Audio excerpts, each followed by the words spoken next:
Hi everyone, my name is Jordan Hu, and I'd like to present point density aware voxels for LiDAR 3D object detection.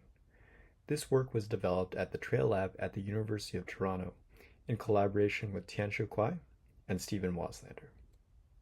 3D object detection is a key task within the autonomous driving field.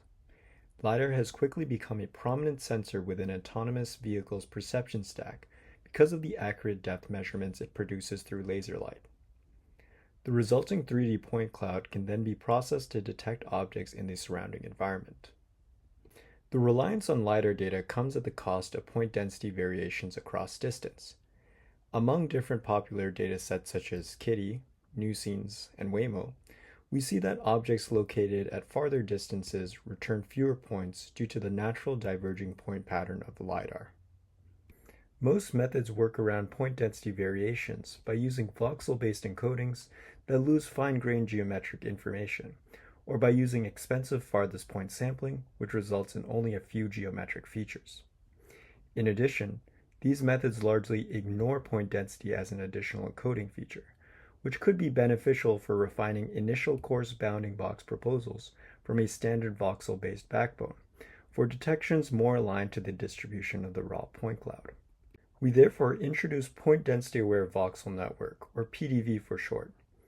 PDV first encodes the point cloud using a standard 3D voxel backbone and RPN head to obtain initial bounding box proposals.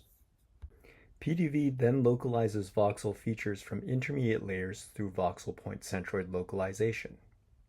These localized voxel features are then encoded near the initial bounding box proposals with a density-aware ROI grid pooling module. Finally, we perform a density-aware confidence prediction to obtain our final bounding boxes. Let's first go over voxel point centroid localization. We localize voxel features by segmenting the raw point cloud into the corresponding voxel grid and calculate the centroid in each grid cell, effectively localizing the voxel feature for downstream encoding.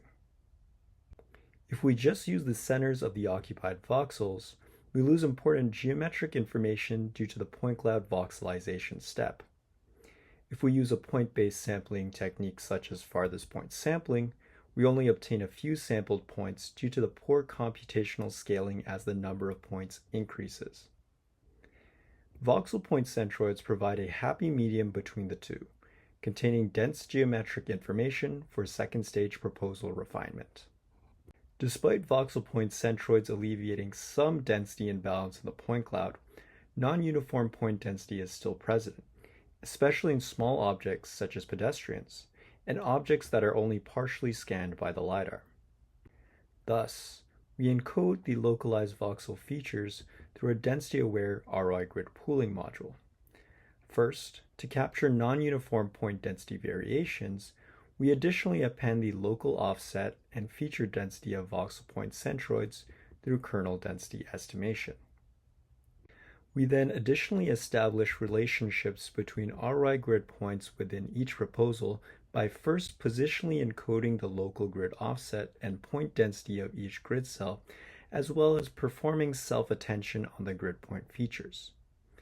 By doing so, the density-aware pooling module learns point density variations at each grid point, as well as in the context of the entire bounding box proposal.